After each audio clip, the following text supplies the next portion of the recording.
Today we are going to be talking about different ways that you can display your quilts.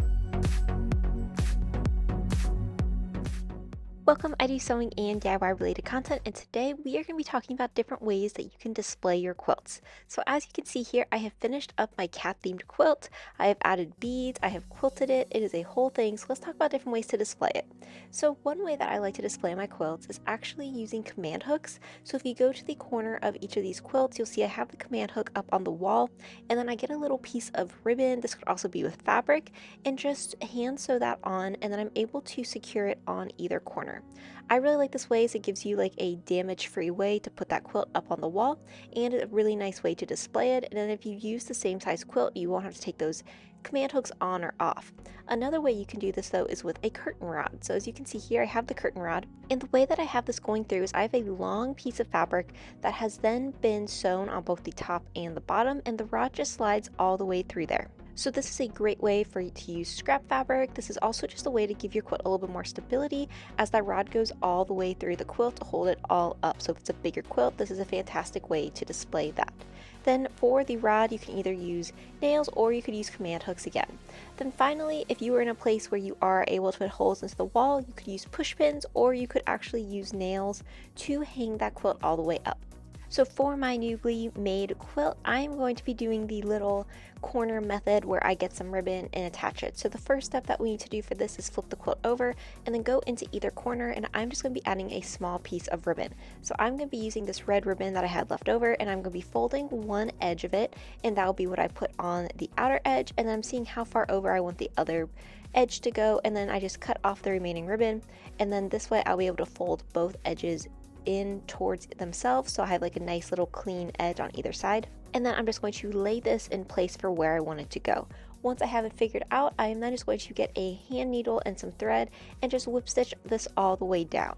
Now depending on how heavy your quilt is, you may want to do multiple stitches all the way through, or you could just go down one way, and then knot it off. It really depends on what type of quilt you have, how thick of that quilt it is. And then remember, if you have like a very large quilt, it may be better to do that curtain rod method if you're hanging it up on a wall, as that's just going to give it a lot more stability, and you don't have to worry about it sort of caving in on the center. This is just a fantastic option if you have a very light quilt or if it's a smaller quilt, as it really works to hold up the entire quilt itself. So once I have gone all the way through and added my seam, I'm then going to knot the thread, cut it off, and now I have one edge complete. So I completed this with the second edge, as you can see. So now I'm just going to repeat those exact same steps for the second corner. So again, this is a really quick and easy method. The best part is the way that I do this is so that it doesn't actually damage the quilt, and these would be very easy to take out if you wanted to do something entirely different and remove them. So this is more just like a little temporary fix as a way to display your quilts.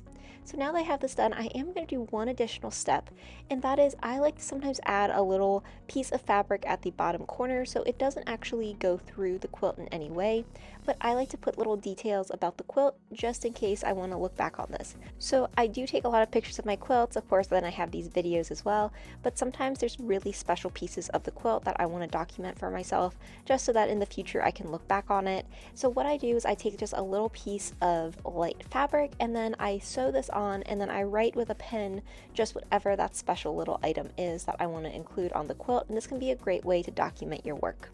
Once you have that done, this quilt is now ready to be hung up on the wall. So for this one, I had holes already in the wall that worked perfectly for this, so I just got some nails and then hung it up. So here is my completed quilt. It is all about cats. We have those beads, we have these fun little panels for the cats, and there's just a lot going on, but this actually has a lot of different memories for me, so I'm really happy with how this turned out. Let me know what ideas you have for displaying quilts. I would love to find out, and what else you do for where you put them around your house. Now, one other item I did want to bring up, in case you've noticed, my YouTube channel slightly changed in that there is now a membership. So I wanted to really be cautious because I know that, people are very careful with their money right now, but for $1.99, you could actually join my membership channel and you will get 50% off all of my sewing patterns on Etsy. So you'll have a code specifically to do that. So all you have to do is select that join button. You'll work through YouTube to actually set up the membership, and then that will be able to provide you a code that you will be able to use for 50% off any of these patterns. Let me know if this is of interest to you or what other types of membership items you would be interested in. Like, would you like special videos, your own patterns? I would love to make this very catered to whatever you're looking for. Thank you so much for supporting me in my sewing journey. Let me know what you want to see next, and thanks for watching.